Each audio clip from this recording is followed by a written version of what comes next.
Hello guys, आज हम frock की स्टिचिंग करेंगे। रात मैंने इसकी कटिंग की वीडियो डाली थी, अगर आपने नहीं देखी तो प्लीज़ ज़रूर देखना, तभी हमें स्टिचिंग की समझ आएगी। बहुत ही इजी तरीके से ये फ्रॉक बन जाती है। नीचे से आधे इंच का मार्जिन लेते हुए ऊपर तिरछा निकाल देना है हमें प्लेट को, जितना ही हमारा निशान लगा था 10.5 पर मैंने निशान लगाया था प्लेट का। और अब मैं बैक साइड पर भी ऐसे ही प्लेट डाल दूंगी और फिर बाद में हमें नेक अटैच करने हैं। नेक मैंने पहले से ही निकाल कर रखे हुए हैं। एक को ऊपर से थोड़ा सा कट कर दिया, 5.5 चाहिए था और आगे का हमें 7.5 इंच चाहिए था। और अब मैं ये वेस्ट कपड़े के ऊपर अटैच करूंगी इसे। एक साइड पर हमें 1-1.5 इंच की सिलाई लगा लेनी है मोटे वखिए से। वखिया ज़्यादा बड़ा कर लेना है क्योंकि ये वेस्ट ही सीन होती है, इसके लिए हमें। और अंदर से इंची टेप से 5.5 इंच का निशान लगा लेना है, बिना नापे नहीं गला लगाना। कहीं 6 इंच या 5 इंच हो जाएगा, फिर टेढ़ा मेढ़ा लगेगा। 5.5 इंच का गैप ही रखना है दोनों साइड पर। वैसे तो मैं रेप पट्टी लगाती हूँ बैक साइड के गले पर इन्होंने बोला था कि बुकरम का ही गला चाहिए, इसलिए मैं बुकरम का अटैच कर रही हूँ। और आधे इंच का मार्जिन छोड़कर हमें कट कर देना है वेस्ट कपड़ा और इसे ऊपर को फोल्ड कर देना है। और एक नेक रेडी हो जाएगा हमारा। और फिर बाद में मुझे दूसरा नेक भी इसी तरह से बनाना है। 5.5 इंच का मार्जिन लेते हुए ये कपड़ा हमें ऊपर को फोल्ड कर देना होता है सफाई के साथ। और ये फ्रॉक बहुत ही अच्छी बन गई थी। मैंने एंड पर इसकी वीडियो पूरी डाली हुई है, वो ज़रूर देखना आप। बटन लगाकर पूरा रेडी करके इसको मैंने हैंगर में टांग कर डाली है। अब दूसरा नेक भी हम इसी तरह से वेस्ट कपड़े पर अटैच करेंगे। एक साइड से 1-1.5 इंच की सिलाई लगाकर और फिर इंची टेप से नापना है 5.5 इंच। और फिर दोबारा दूसरी साइड से सिलाई लगाते हुए नीचे को पूरा इसे हम फिक्स कर देंगे वेस्ट कपड़े के ऊपर। और काम करते समय धागा 2-4 बार निकले, ये तो ज़रूरी होता है ना। मशीनें ही आजकल ऐसी हैं। मैंने तो न्यू ली थी पहले, थोड़ी देर ही हुई है, फिर भी ये ऐसे ही करती है।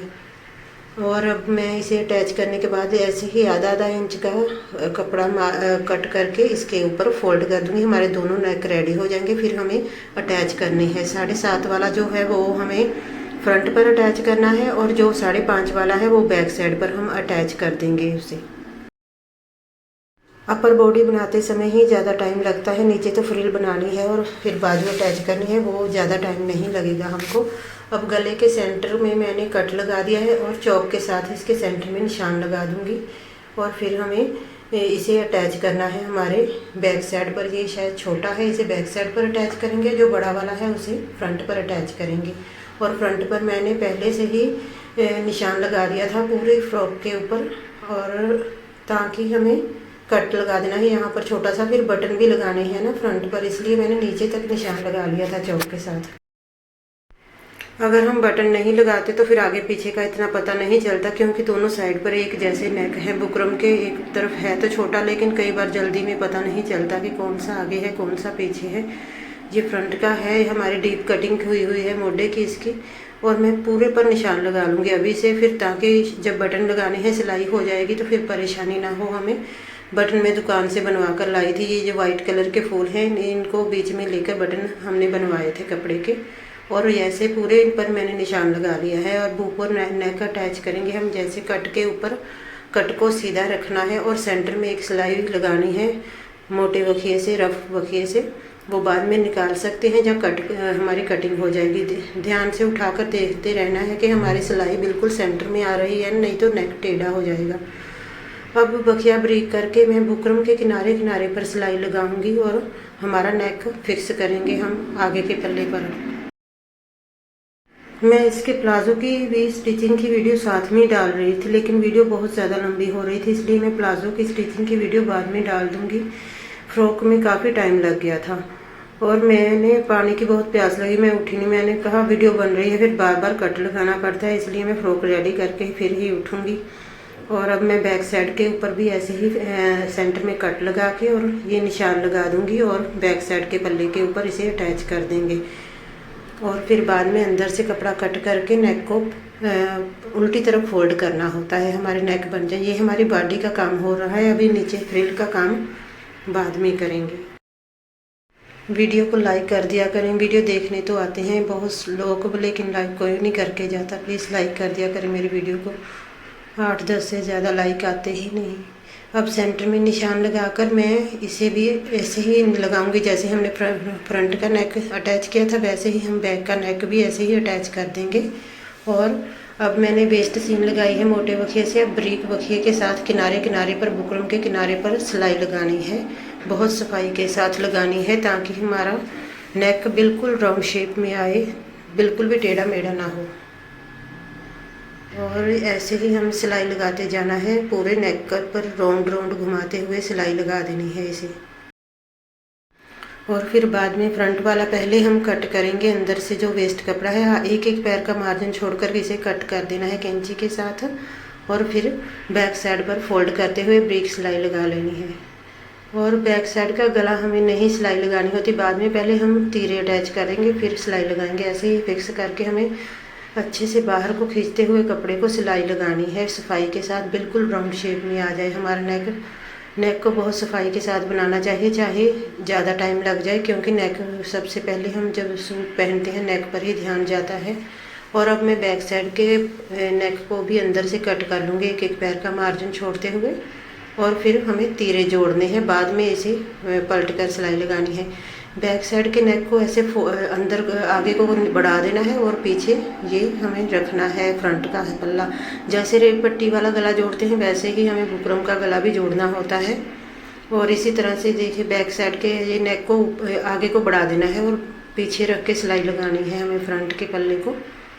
फिर हमें वो जो बैक साइड का नेक है उसे ऊपर को फोल्ड करके तीरा फिक्स कर देना है। ये देखिए इस तरह से फोल्ड करते हैं। कैमरे में आया ही नहीं, मैंने तो पूरी कोशिश की। देखिए इसको ऐसे फोल्ड करते हैं ऊपर, फिर बहुत सफाई के साथ बनता है। ऐसे ऊपर को फोल्ड कर दिया। अब मैं सिलाई लगा दूँगी इसके ऊपर और बहुत ही सफाई के साथ हमारा तीरा जुड़ जाता है, धागे नहीं निकलते। की को बहुत ही परेशान करती है, गली में कोई भी जाए ना बस उच्चे जोर जोर से शोर करने लगती है। जब बताओ गली में किसी ने जाना नहीं है तो फिर उसकी वॉइस बीच में आ जाती है, मुझे फिर से कट करनी पड़ती है। और अब मैं फिटिंग का निशान लगाऊंगी। हमारी बॉडी लगभग रेडी हो गई है। पहले फिटिंग का निशान लगा तो दूंगी, लेकिन मैं फिटिंग बाद में लगाऊंगी। पहले हमें इसकी नीचे फ्रिल वाला लगानी है। अब हमने पूरे को नापना है, जितना हमारा चेस्ट का नाप है उतना लेकर, जैसे पूरा नापा है मैंने, ये ज़्यादा ही आया था। और मैं फिर बाद में इसके 39 था, 39 का होगा 19.5 इंच। और ये जो फालतू कपड़ा है 3-3 इंच उधर से और 3 इंच इधर से मैं निकाल दूंगी। और अब मैं कमर का निशान लगाऊंगी। मैंने कमर का निशान 8 इंच पर लगाना है और बाकी का हमें बाहर को निकाल देना है। बाकी तो हमारी फिटिंग का कुछ नहीं होता, बस एक फ्रॉक में हमेशा चेस्ट का और वेस्ट का ही नाप लेना होता है। और अब मैं कमर का निशान लगाऊँ। कमर हमें 33 इंच चाहिए थी, जितना फालतू है आधा इंच दोनों तरफ से निकाल देना है और आपस में निशानों को मैच कर लेना है। ऊपर से चेस्ट से हमेशा 2 इंच सीधा रखना होता है, एकदम तिरछा नहीं लेके आना होता। और इसी तरह से दूसरी तरफ भी निशान लगाकर कमर से थोड़ा सा बाहर को निकाल दूंगी मैं। और अब मैं फ्रिल के लिए जो कपड़ा था हमने 35 इंच 2 टुकड़े निकाले थे ना सूट के, वो वाला लूँगी और पहले इसको नीचे से फोल्ड कर लूँगी मैं पहले ही। फिर बाद में जब फ्रॉक की फ्रिल बना लेंगे फिर फोल्ड करेंगे ना, फिर बहुत ज़्यादा टाइम लगेगा क्योंकि भारी हो जाएगी फ्रॉक। इसलिए जो पल्ले हैं ये 35-35 इंच के हमने लिए थे उनको फोल्ड कर लेना है नीचे से। इसी तरह से दोनों पल्ले मैं नीचे से फोल्ड करने के बाद ही फ्रिल लगाऊंगी। फ्रॉक की बॉडी का ही ज़्यादा काम होता है, फ्रिल का इतना काम नहीं होता। फ्रिल तो जल्दी हो जाएगी और फिर बाद में बाजू अटैच करेंगे तो बस हमारी फ्रॉक रेडी हो जाएगी, बहुत अच्छी बन जाती है। लेने को तो हम रेडीमेड ले लेते हैं, लेकिन वो अपनी फिटिंग की नहीं बनी होती, ज़्यादा खुली साइज। और उसके सिलाइयाँ भी बहुत रफ़ होती हैं, ऐसे ही निकल जाती हैं। मोटे बखिए से उन्होंने सारी सिलाई की होती है। जहाँ तो महंगी ले और अगर सस्ती ले तो वो ज़्यादा चलती नहीं। और ये कपड़ा भी बहुत अच्छा है, क्रेप का कपड़ा है। ये जितने मर्जी साल पहनी जाए ये फटेगा भी नहीं, उसका मन भर जाएगा। लेकिन ये कपड़ा कहीं नहीं जाने वाला। और एक तो खुद ही सिलाई की है और सिलाइयाँ भी पक्की होती हैं मशीन की, और जो रेडीमेड होती है उनकी सिलाइयाँ इतनी पक्की नहीं होती। अब मैं दोनों तरफ से मेरी फोल्ड हो चुकी हैं और मैंने फ्रिल बनानी है। जो नए हैं वो पहले से ही चुनट डालकर फ्रिल बना ले, मैंने तो साथ साथ में ही बना ली थी। लेकिन कई बार मुझे भी उधेड़नी पड़ जाती है, क्योंकि कई बार एक साइड पर चुनट अच्छी आती है तो दूसरी साइड पर ज़्यादा कपड़ा प्लेन रह जाता है। इसलिए मेरे से भी कई बार ऐसा हो जाता है, लेकिन इसके साथ ऐसा नहीं हुआ। मैंने ध्यान से चुनट डाली, थोड़ी थोड़ी गैप पर डालनी है, इसे पकड़ पकड़ कर कपड़ा एक ही साइड पर डालनी है। और मेरा पूरा ही आ गया था लगभग। एक एक चूनट पकड़कर डालते जाना है। ये सलवार नहीं है कि 5-5 6-6 चूनट के इकट्ठे डालो फिर नहीं सेट आएगा। इसका एक एक चूनट ही डालनी पड़ेगी थोड़े थोड़े गैप पर। घेरे का हिसाब हो जाता है ना, जैसे ज़्यादा हो, किसी की ज़्यादा बड़ी कमर हो तो फिर ज़्यादा हो जाता है। और इसको मैं ऐसे ही चूनट डालते डालते दूसरी साइड पर गई थी तो ठीक ही आ गया था, ज़्यादा नहीं बचा था कपड़ा। थोड़ी थोड़ी गैप देते हुए चूनट डालते डालते ये पूरा ही आ गया था मेरी कमर के हिसाब से। बस दोनों तरफ से ऐसे ही चूनट डाल देनी है और फिर बाद में हमें फिटिंग लगानी है। फिटिंग का निशान मैं पहले ही लगा चुकी हूँ। बस कमर तक फिटिंग होती है इसकी फ़्रॉक की, बाकी तो नीचे से ऐसे ही छोड़ देते हैं। 1-1.5 इंच का मार्जिन देते हुए बाकी सारा ऐसे ही हिप के पास से निकाल देते हैं। बस कमर के पास तक लगानी होती है। बहुत अच्छी चूनट पड़ गई, एक जैसी बिल्कुल एक सार बन गई थी। और कपड़ा भी कितना सुंदर लग रहा है। जब कटिंग कर रहे थे तो कुछ भी दिखाई नहीं दे रहा था, वाइट वाइट ही दिख रहा था बैक साइड का। अब एक ऊपर को सिलाई लगा देनी है। ये कपड़े को ऊपर को करके और ऊपर की साइड पर एक ब्रिक ब्रिक सिलाई लगा देनी है ताकि बिल्कुल पक्का हो जाए और बैठ जाए। चूनट ऊपर को उठी उठी ना लगे। हमेशा हम ऐसे ही एक सिलाई बाजू पर भी सभी जगह इसीलिए लगाते हैं ताकि बैठा बैठा लगे, कपड़ा ऊपर को उठा ना हो। ऊपर को साइड को जो सिलाई कपड़ा करके हमें एक सिलाई लगा देनी है और ऐसे ही दूसरी साइड पर भी मैं चूनट डाल दूंगी। ऐसे ही कपड़े को उठाकर दोनों सीधी साइड अंदर रखनी है और एक एक करके चूनट डालते जाना है हमें। और हमारी फ़्रॉक लगभग रेडी ही हो जाएगी। सिर्फ स्लीव रह जाएगी लगाने को। नेक ज़्यादा टाइम नेक पर लगता है, प्लेट डालने पर, नेक पर, फिटिंग पर। इसकी कटिंग पर भी काफ़ी टाइम लग गया था। बाहर कोई सामान बेचने आ गया, मैंने जल्दी जल्दी कट किया। इतना चिल्लाते हैं ना, बहुत ज़्यादा, बड़ी परेशानी है। कोई ना कोई आवाज़ बीच में आती रहती है। मुझे तो शोर कम करना भी नहीं ज़्यादा आता है, पता नहीं कौन सी आवाज़ बीच में आती रहती है। लोग कैसे वॉइस ओवर करते हैं, बिल्कुल शांति होती है जहाँ पर वॉइस ओवर करते हैं। हमारे यहाँ तो बहुत शोर है। एक तो चीखू शुरू हो जाती है, कोई बाहर से निकले बस शोर बचाने लगती है, तो गली में किसी ने जाना नहीं है जैसे। अब ऐसे ही मैंने दूसरे साइड पर भी फ्रिल पूरी रेडी कर दी है। दोनों साइड पर एक जैसा ही कपड़ा बचा था हमारा प्लेन, जो अंदर अंदर चूंट आ गई थी और ये थोड़ा ना कपड़ा खींच सा रहा था, धागा मेरा प्रॉब्लम में कर रहा था। और इस तरह से हम एक फिर दबाकर सिलाई लगा देंगे। जैसे दूसरे पल्ले पर लगाई थी ऐसे ही इधर भी सिलाई लगा देनी है हमें। कपड़े को ऊपर की साइड पर रखते हुए एक ब्रीक सिलाई लगा देनी है, बिल्कुल पक्का हो जाएगा, ये नहीं उधरने वाला। और अब बाद में हमें जो निशान लगाया था उसके ऊपर फिटिंग लगानी है और फिर बाद में बाजू चढ़ानी है। और ये काफ़ी लंबी हो गई थी ना फ्रॉक, 45 इंच 44 इंच उनको चाहिए थी, तो कपड़ा भी काबू करना इतना बहुत मुश्किल हो जाता है। फट्टा तो छोटा सा होता है। और ये मैं सिलाई लगाऊंगी, जहाँ पर हमारा निशान है वहाँ पर सिलाई लगानी शुरू कर दूंगी और नीचे तक लेके जानी है। और काफ़ी कपड़ा बच गया था चेस्ट के पास से, वो बाद में हम कट कर लेंगे। कमर के पास से इतना कपड़ा नहीं बचा था क्योंकि हमने प्लेट्स डाल ली थी और वो कपड़ा प्लेट में आ गया था और ऊपर की साइड पर काफ़ी बच गया था। ऐसे ही एक एक इंच जहाँ 1.5 इंच का मार्जिन छोड़ते हुए हमें पूरे को सिलाई लगा लेनी है। और नीचे से ध्यान रखना है कि बिल्कुल बराबर आए, क्योंकि हमने पहले से ही मोड़ के रखी थी फ्रॉक की कन्नी। और नीचे की कन्नी को हम डबल सिलाई कर लेंगे ताकि उधड़ना ना शुरू हो जाए। ऊपर तो स्लीव लग जाएगी, इसका नहीं था। और नीचे को हम कन्नी पर डबल सिलाई करेंगे और ऐसे ही दूसरी साइड पर भी जहाँ पर हमारा निशान है वहाँ पर सिलाई लगाते हुए नीचे को जाएंगे जैसे उस साइड पर लगाई थी। और फिरकी का धागा टूट गया था, है तो येलो ही कलर था लेकिन टूट गया था, मैंने फिर से दोबारा सेट किया है।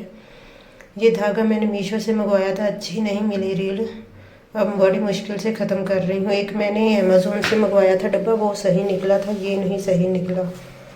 और बाज़ार से लेके आने चाहिए पूरा पूरा डब्बा। ये जो ऑनलाइन चीज़ें मंगवाते हैं कई बार सही निकलती हैं, कई बार नहीं ठीक निकलती। और ऐसे ही एक एक इंच का मार्जिन छोड़ते हुए नीचे तक लेके जाना है सिलाई को। और नीचे ध्यान रखना है कि बिल्कुल कन्नी बिल्कुल सीधी आए, ऊंचा नीचा ना हो जाए, नहीं तो ख़राब लगेगा।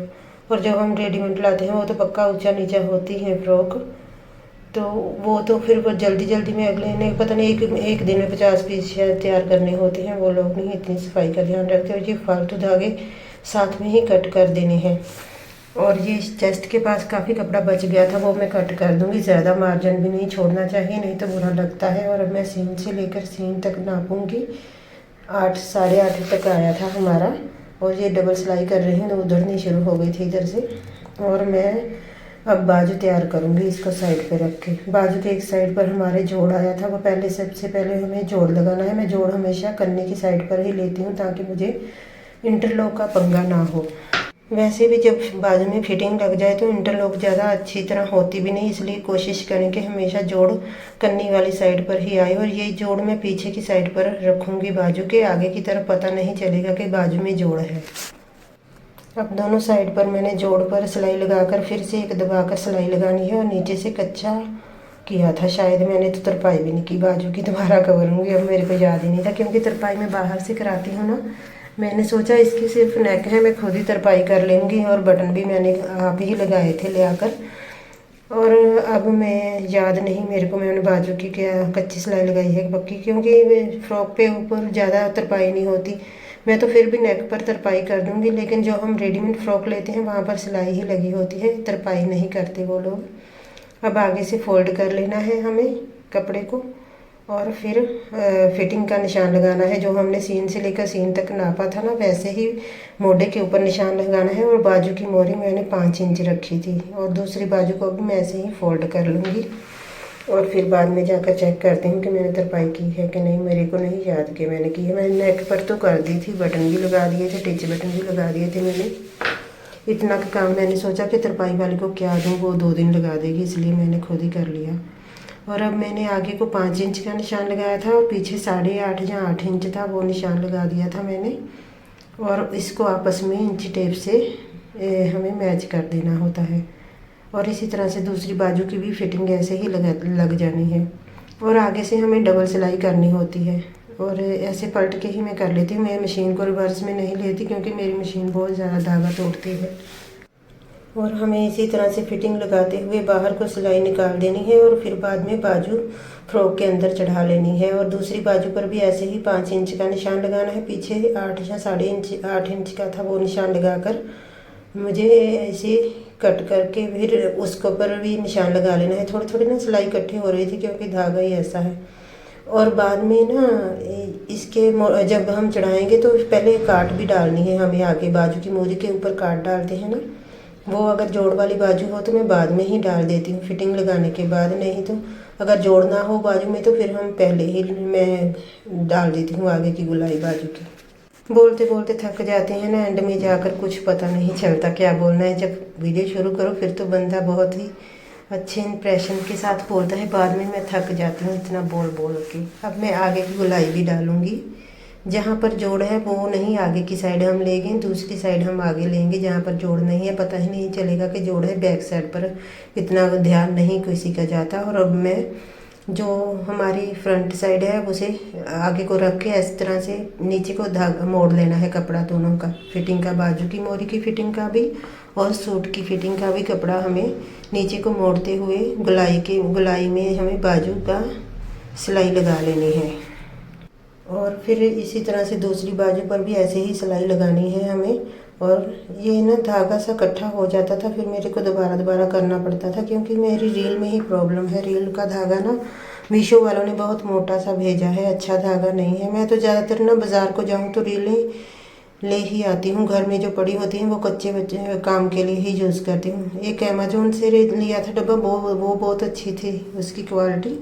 और ये मीशो के धागे अच्छे नहीं निकले मेरे को। 2 डब्बे मंगवा लिए मैंने लालच के साथ, मेरे को सस्ते लगे थे। अब दूसरी बाजू के भी आगे की तरफ मैंने कट कर लेना है। जहाँ पर जोड़ नहीं है उस साइड पर इस तरह से थोड़ा सा कट कर लेना है ताकि हम जब फ्रॉक पहने तो हमारे वल ना आए। कोशिश तो पूरी करते हैं लेकिन फिर भी कई लोग आ जाते हैं जहाँ पर वल पड़ रहा है। थोड़ा बहुत तो पड़ेगा ही, कपड़ा है। ये कौन सा टी शर्ट है कि जो साथ में ही चिपक जाएगी। ये कपड़ा है, ये तो थोड़ा बहुत वल आता ही है अंडर आर्म के पास। तो फिर भी लोग आ जाते हैं यहाँ पर वल पर, जान के बहाने लगाते हैं कि सिलाई के पैसे देने पड़ते हैं। और अब इस तरह से मैं दूसरी बाजू का भी गुलाई में सिलाई लगा लूँगी। जो लोग कपड़े सिलते हैं ना लोगों के, उनको पता ही है ये सब प्रॉब्लमें आती हैं। लोग बहुत परेशान करते हैं, जितना मर्जी कर लो हम सफाई के साथ काम, फिर भी लोगों ने तो नुक्स निकालना ही होता है। अब हमारी दोनों बाजू अटैच होने के बाद हम टिच बटन के लिए पट्टी लगाएंगे। और फिर बाद में हमें हमारी फ्रॉक लगभग कंप्लीट ही हो जाएगी। फिर मैंने तरपाई करके बटन लगा के पूरी की वीडियो थोड़ी सी बनाई थी, शूट की थी, वो एंड पर लगा दी थी मैंने।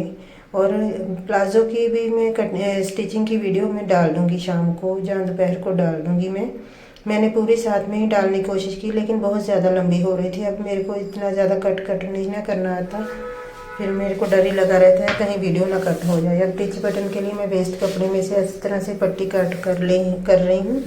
ये लगभग 1.5 इंच की होती है पट्टी, और इसे नाले की तरह स्टिच कर लेना होता है। दोनों साइड से फोल्ड करके फिर एक बार फोल्ड करके नाले की तरह स्टिच करके मैं अब सेंटर से कट करके 2 हिस्से बना लूँगी इसके, और इसे शोल्डर पर अटैच कर दूँगी। ऊपर की साइड पर बाजू के सीन के ऊपर ही रख कर सिलाई लगा देनी है। 2 बार अंदर को रखना है पट्टी को। टिच बटन लगते हैं यहाँ पर हमारे, और इसे अंदर की साइड ही रखना है। जब जांच सीखते थे ना, बस ये पट्टी अटैच कर लो तो कई बार बाहर को मुंह निकाल के उसको लगा देते थे, फिर उधेड़ना पड़ता था। इतना दिमाग नहीं ना काम करता जब बंदा नवा जांच सीखे, पता नहीं चलता है। अब मैं इसकी फाइनल लुक दिखाती हूँ आपको, और फिर बाद में मैंने बटन लगाकर भी थोड़ी सी वीडियो शूट की थी, वो भी मैं आपको दिखाती हूँ। कैमरे को पीछे कर दिया है मैंने। बहुत अच्छी लग रही है येलो फ्रॉक, और जब वो पहनेगी तो उसे बहुत हल्की लगेगी, क्योंकि ये कपड़ा बहुत अच्छा है, स्किन फ्रेंडली है। आगे की तरफ मैंने बटन भी लगा दिए थे। फिर मेरे इधर साइड पे मंजी थी ना, मैंने सोचा मंजी के ऊपर चढ़कर आपको दिखाती हूँ। और देखिए